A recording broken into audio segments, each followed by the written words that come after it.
say? Well, he didn't say nothing yet. I wouldn't offer him no deal until after you get a chance to meet the guy. But you won't have no trouble buying the joint. It's up for sale.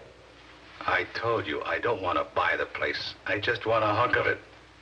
Even if you can get the whole setup for 18 grand? What good is the whole setup, you dope? Can I go into the shellac making business with my record? Well, who's going to know about that? The government is going to know about that. The first time I try to buy denatured alcohol, I'd have to fill out an application, wouldn't I? Well, you could use a phony name. Sure. I can talk myself into a nice perjury rap, too, as soon as they got wise to me. Look, Whitey, you don't know this racket yet. It ain't like running a gambling joint. When you buy denatured alcohol, you got to deal with the government. You got to have somebody front for you. Somebody they trust enough to give a permit to. Otherwise, you can't buy a drop. Oh, I get you now. You just want to use this shellac guy to buy it for you. Yeah. That's why I asked you to look him over, to see if we can take him, without us knowing it. In order to evade alcohol taxes, people who manufacture bootleg liquor either make the alcohol themselves illegally, steal it, or by a cleaning process, recover it from denatured industrial alcohol, which is tax-free, but which has been made unfit for drinking. And now, in my role as Chief Enforcement Officer of the Alcohol and Tobacco Tax Division, Internal Revenue Service, I'm going to tell you about a case involving this process and the life of a man who unwittingly became a party to it. This is Treasury File 6410, Alcohol and Tobacco Tax Division. The case of the frightened man. Now, as I understand it, you don't want to buy the business outright, but you do want a half interest. That's right, Mr. Miller. Kind of a partnership. We don't know too much about the shellac making business, so we want you to stay right on here and run everything the way you have been. We'd kind of just be backers. Well, I sure could use the money you'd be investing. I could pay some of my bills and get on my feet again. After all, I've been here a long while. You see, this belonged to my father before me, and it sure would please me if I could go on working here and not have to sell out. Look, Mr. Miller, we want you here, as long as you want to stay. We just feel we can make the place pay if it's run right. Well, it may take you a while to get your investment back. Well, that's okay. Mr. Sherman ain't in no hurry. That's right. Besides, I got a couple of ideas how we can pull you out of the red. It takes a lot of denatured alcohol to make up the shellac and stuff, don't it? That's right, it does. About how much does your permit allow you to buy? Well, my permit's for 600 gallons a month, but with business the way it is, I haven't been buying near that much. Well, I got a hunch you will from now on, so you better start ordering it. When you go into business with me, Mr. Miller, you're gonna sell a lot of shellac. These new friends of yours, Pa? Millionaires from Chicago or something? I don't know that they're millionaires, son, but they've got a lot of money. Enough to get me out of the hole that I'm in. Why, if they hadn't come in with me, I wouldn't have been able to meet Malone at the bank. I'd have had to sell the place for practically nothing just to pay my bills. Then how come they're giving you so much money? Can't they see it ain't worth that much? Well, they've got plans, son, and they've certainly got sales contacts. Why, since they've been with me, they've taken more orders for shellac than I've been able to sell in the last 3 years. And they've got a new process, too, for making it. I don't see them making any shellac. Well, they're making it all right in the big shed, right behind the storeroom. I'll take you there sometime and show you all the new equipment they brought in. I'll take you Saturday. I've been there, Pa. They wouldn't let me in. As soon as I showed my face in there, they'd chase me out. Well, this new process is kind of a secret, son. Sometimes they won't even let me in except to roll in supplies. You see, they're using a new formula. They haven't got a patent on it yet. They want to keep it to themselves. That's understandable. Pa, they haven't got any new formula.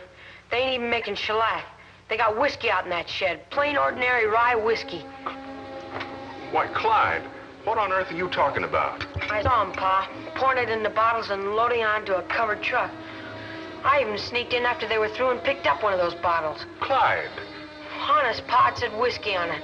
Rye whiskey, guaranteed 6 years old.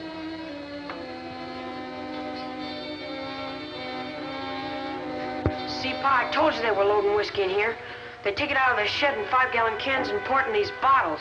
That's why they always keep the door locked and chase everybody away. And all this time, they've been making whiskey in there. Taking the alcohol that I've been getting for them and making it into whiskey. No wonder they could pay me all that money. They've been getting it back on this. Sure, they're just a couple of crooks. What are you talking about, kid?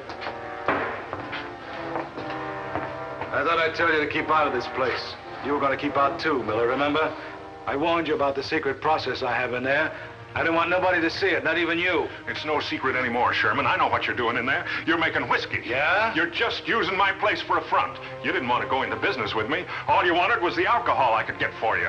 You're jumping to an awful lot of conclusions, Mr. Miller. Just because you see a couple of whiskey bottles laying around here doesn't mean we're making the stuff. Then what are you doing? I want to know what you're using the alcohol for. My kid says he saw you load a whole truck with whiskey the other day. Well, your kid don't see so good. I say we're shellac. It was whiskey, Pa, just like this. You keep your mouth shut. Here, you leave him alone. Take it easy, Miller. There's no sense in getting all worked up about this. We got to talk it over for a while. Get the kid out of here, Whitey. Don't you touch that boy. Come on. Quiet, Miller. You're getting all worked up over nothing at all. What?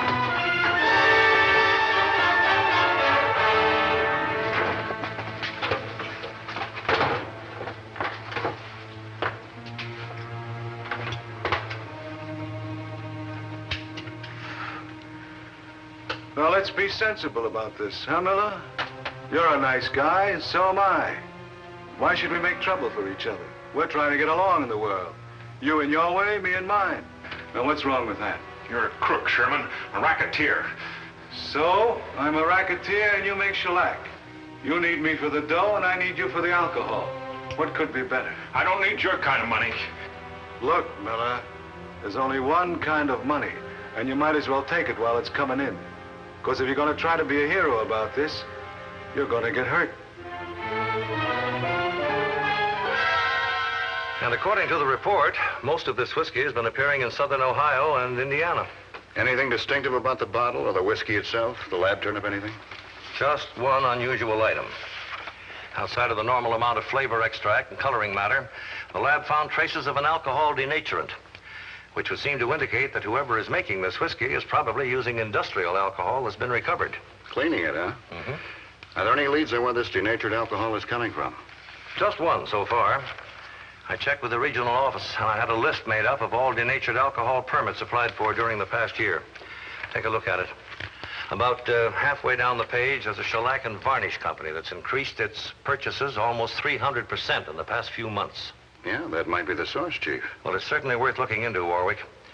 The company is buying almost 600 gallons a month. And the denaturant in the alcohol that they're buying is the same as the one that was found in this whiskey. In an effort to find out if the increased purchases of denatured alcohol, which Mr. Miller had been making in recent months, were warranted by a corresponding increase in the amount of business he was doing, Investigator Warwick checked with several businessmen in town who knew Miller and supplied him with the other raw materials needed for the manufacture of shellac and varnish. No, I'd have no way of knowing that, Mr. Warwick. We simply take orders and make deliveries to him. Mm-hmm. But in the past 6 months, there's been no indication of increase in business activity, and the orders he's placed with you for raw materials have been about the same as they always were. Yes, sir. Well, now, come to think of it, I have noticed one thing. He's not so far behind on his bills anymore. But I suppose that's natural enough. He's beginning to get on his feet again. Oh, how do you mean? Well, he was in bad shape for a couple of years there. First he lost his wife, and then his business went bad. Had the place up for sale only a few months back. Couldn't make his notes at the bank. Then he was going to sell out. Oh, do you happen to know why he didn't sell out? How he suddenly got enough money to continue? No, sir, I don't. Well, there's been talk around town about him taking in a couple of new partners, but nobody around here ever sees them or knows who they are. Mm-hmm. And Miller himself doesn't talk about them? No, sir. All right, Mr. Rustin. I appreciate your cooperation. You've been very helpful. Well, Another one, Pa? You gonna write for another alcohol permit for those two guys? Well, you know they're crooks. I don't know anything of the kind. No, we were mistaken about them. They weren't really making whiskey. That was just one of the workers. One of the mixers. They fired him, and there's nothing like that going on anymore. Pa, how can you talk like that? How can you make believe there's nothing going on when you know there is? It's like you're working for them, Pa. It's like being as bad as they are. It isn't being anything. Now, you're just too young to understand. I wish you'd mind your own business. Ain't it my business to see that you get a square deal and not let those two crooks walk all over you? Why didn't you throw them out? Why didn't you go to the police? Because there's nothing to go to the police about. Isn't there? You never lied to me, Pa. As long as I can remember, you never told me anything that wasn't so. And now you're washing all that out. You're washing out a lot of other things, too, Pa. All the things you and Ma taught me about being honest, standing up for what's right. If I did what you're doing now, you'd smack me. You'd take me out in this shed and... No, I wouldn't, son. I'd try to understand. Understand? Understand what? Knowing you're doing something wrong and closing your eyes to it? How many more permits are you gonna write for them? How long are you gonna let them go on, Pa? What do you expect me to do? Let them kill me? Let them shoot me in the head and leave me in an alley somewhere? They wouldn't dare. But I can't, Clyde. Don't you see, if it was just me, it'd be different, but it's you, too. Who'll take care of you if anything happens to me? But don't you see, Pa? Something's happening to you right now. You're not the same as you used to be. Since you let those two guys come in here, they've been walking all over you, ordering you around, making you act like somebody I can't look up to anymore. Clyde. Well, it's true, Pa. I can't. Son, can't you see my... Hello, Miller Shellac and Varnish Company. Oh, hello, Mr. Sherman. Hi. No. I just called up to find out about that application for a new permit. You sent it in yet? Well, no, I haven't. I was just making it out. I don't think I'd better send it in. I've been applying for so much lately, I don't think I can do it anymore. If it keeps on like this... Now, look, Miller, if you want me to get tough, So what do I care if it's squeezing you? Don't make so much shellac. Put water in it. Only don't argue with me.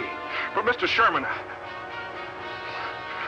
No, I didn't say that. All right, I'll send it in this afternoon.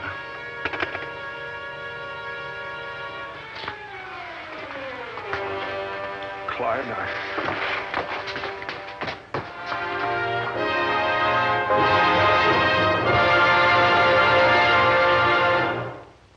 You're ashamed of me, aren't you, son? You think I'm a coward. I didn't say that. Oh, if that's what you're thinking. When a man won't stand up and fight, I guess he's a coward. That man happens to be your own father. It's pretty hard to take. Especially when you've looked up to him all your life and thought he was a pretty great guy. Pa. It's what kids always think about their fathers. That they're strong and tough. They can lick anybody or anything in the whole world, but it isn't so, son. Sometimes we can't lick anybody. Sometimes we don't know what to do or where to go or even how to get along in the world. Sometimes we're just like kids. But, Pa, if you know they're crooks and you don't do anything about it... But I can't, Clyde. Don't you think I've tried? Do you think I'd go on like this if there was any way out? These aren't just crooks. They're killers. They're members of a gang, and they'll do anything to get what they want. This isn't like fighting a kid in the street. In this kind of a fight, you haven't got a chance. But if you went to the police, they'd be caught, wouldn't they? But how do I know they'll be caught? They aren't always caught. Half of them belong in jail. They aren't there, are they? Because people like you are too scared to turn them in. That's right. I'm scared, I admit it.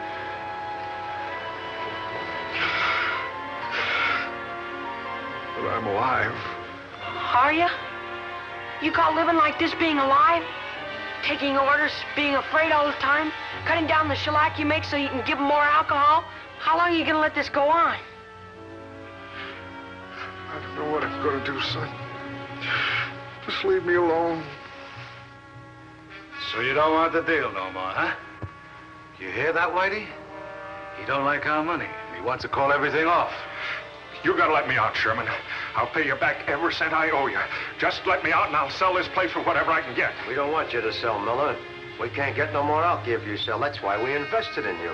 You never invested in me. All you wanted was the alcohol. You wouldn't have gotten that if you hadn't fooled me into thinking you were honest. Now, please, Sherman, you've done everything you can for me. You've got to let me out. I just can't take it anymore. You're gonna have to take it, Miller, because you haven't got the nerve to do anything else. I will. I'll go to the police. Will you? You've got to let me out, I tell you. Okay. You want out? All you gotta do is say the word. Go ahead, Miller. Say it if you can't take it anymore. I'll put you out. You see? I know your kind better than you do yourself. Now go on, get out of here. Don't come back crying to me anymore, because if you do, I'll give you what you're looking for, understand? Yes, sir.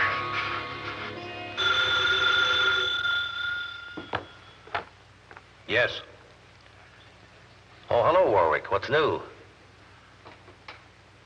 I see. You think that Miller is actually making less shellac than he was before, in spite of the increase in alcohol orders? Yes, sir. I've been checking with some of his customers, and not one of them reports an increase in purchases. If anything, their orders are smaller. Well, if that's the case, we better find out exactly what Miller is up to. See if you can make a thorough examination of the plant and, if possible, his books without arousing suspicion. All right, Chief. I'll go right to work on it. As soon as I have any news, I'll let you know. Good afternoon. Can I help you? Mr. Miller? That's right. How do you do? My name's Warwick. I happened to be out this way on business, Mr. Miller, and I heard that you were at one time considering selling this place. At least I understand it was on the market for a month or two. Well, yes, it was, Mr. Warwick. Why? Oh, I was just wondering. As a matter of fact, I wanted to find out if there's any possibility of your offering it for sale again. Well, yes, there is, if the right buyer comes along. Sit down, Mr. Warwick. Thanks. In fact, I was thinking about this just this morning. I'd sort of like to get out of what I'm doing and go into some new kind of business. I need a change. Mm-hmm. Of course, you can furnish statements on profits, volume of business, the accounts you service, and so on? Of course, of course. I'll be glad to show you my books. We could have an appointment, and I'll go over them with you. Good. In fact, if you'd like to look over the... What is it, Mr. Miller?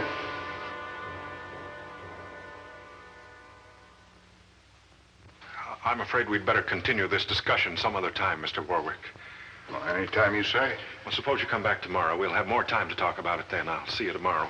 All right. I'll be back in the morning. Thank you.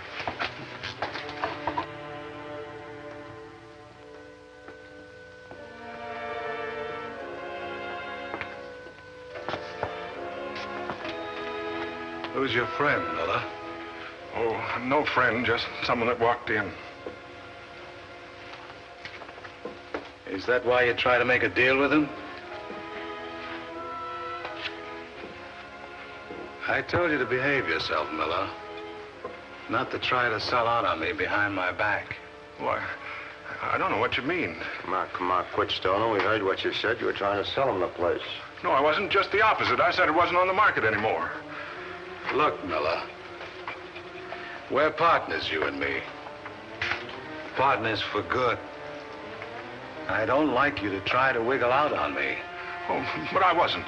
Honest, Mr. Sherman. I know that I can't get out of our deal. You told me so, but I've lived up to my part of it, haven't I? What more do you want? A guarantee, Miller.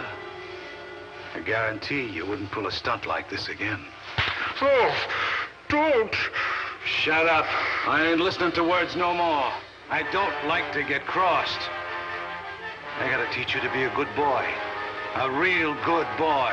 Take him out in the shed, Whitey. No, please, please. Out, I said. You haven't seen him at all, Mr. Calvin? Oh, I thought maybe he might have stopped there on his way home from work. No, I'm worried about him. He's 2 hours late now. I'm afraid something might have happened to him. See, he usually comes... He just came in. Sorry to bother you, Mr. Calvin. Pa, what happened? Nothing, Clyde. Nothing. I'll get a doctor. No. Don't get anybody. Nobody. But, Pa, you're hurt. I said no, Clyde. Nobody must know about this. Otherwise, they'll beat me more next time. Otherwise, next time they'll kill me. It was Sherman. Him and that other gangster. I'll get a doctor. No, Clyde. I said you can't. Nobody must know about this. Nobody must ever know. Feeling any better today, Pa? Oh, I'll be all right, son. Pa, I'm sorry. No, Clyde, don't answer it. I don't want to see anybody. Pa, you can't keep hiding. People are gonna find out sooner or later. What are you gonna tell them? Clyde. Yeah? Hi, son. My name is Warwick. I had an appointment with Mr. Miller this morning, but he wasn't at his store. Is he at home? Yeah, come on in. Thanks.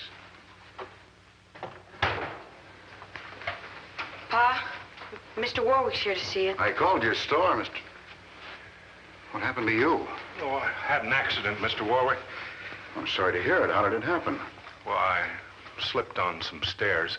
I'm sorry, but I'm in no condition to talk business today. Besides, I don't want to sell the shellac business anymore. I've changed my mind. Naturally, you don't feel like talking about it now. Where did you have this accident, Mr. Miller? Was it here at home? Yes, I slipped on the cellar stairs. There was something on the first step. You're not in some sort of trouble, are you, Mr. Miller? Because if you are, I'd like to help. Oh, no trouble. Tell me, Mr. Miller, those two men who were with you yesterday, are they friends of yours? Do you know them very well? No, I never saw them before. Now, for heaven's sake, can't you leave me alone? I just don't feel like talking anymore. All right, Mr. Miller. I just hope you feel better. Thank you.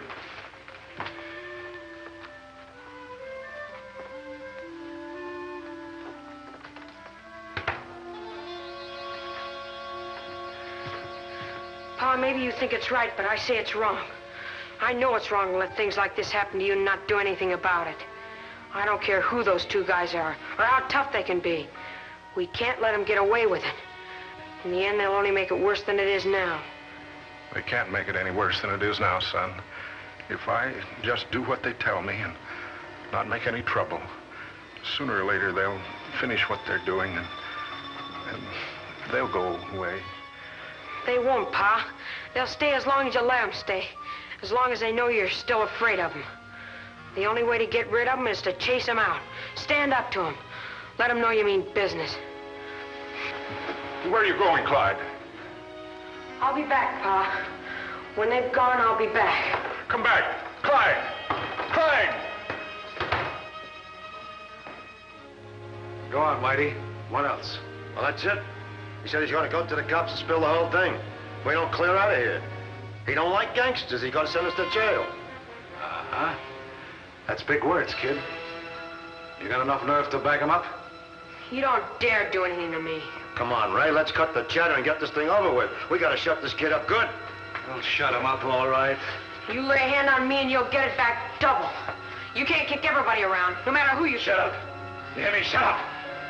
You open your mouth again and I'll let you have it. Go ahead. I ain't afraid of you. You're just bluffing. You haven't got the nerve to plug anybody. Well, you lousy little punk, I ought to fan your hide for you. Come on, Ray. Give it on. Give it on. It's the only way we're going to shut this kid up. Come on. Come on. Drop the gun. What is this? That's what it looks like. United States Treasury, Sherman, you're under arrest. You all right? Sure, I knew they wouldn't hurt me. They're just a lot of hot air. Well, it's a lucky thing we've been keeping an eye on you ever since you left the house. All right, Clayton, take him on. Clyde! Clyde! What are you doing here? Well, I'm all right, Pa. Sure, he's fine. He's just been helping the Treasury Department crack a tough case. Well, they're not so tough, Mr. Warwick. Take the gun out of their hands and they're not tough at all.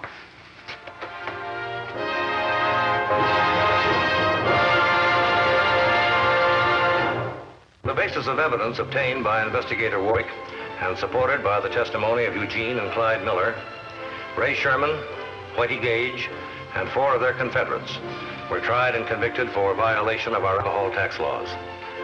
All 6 men received long sentences in prison. For not notifying the proper authorities after learning that illegal liquor was being made on his premises, Miller himself was indicted on a lesser charge and pleaded guilty, but received a suspended sentence.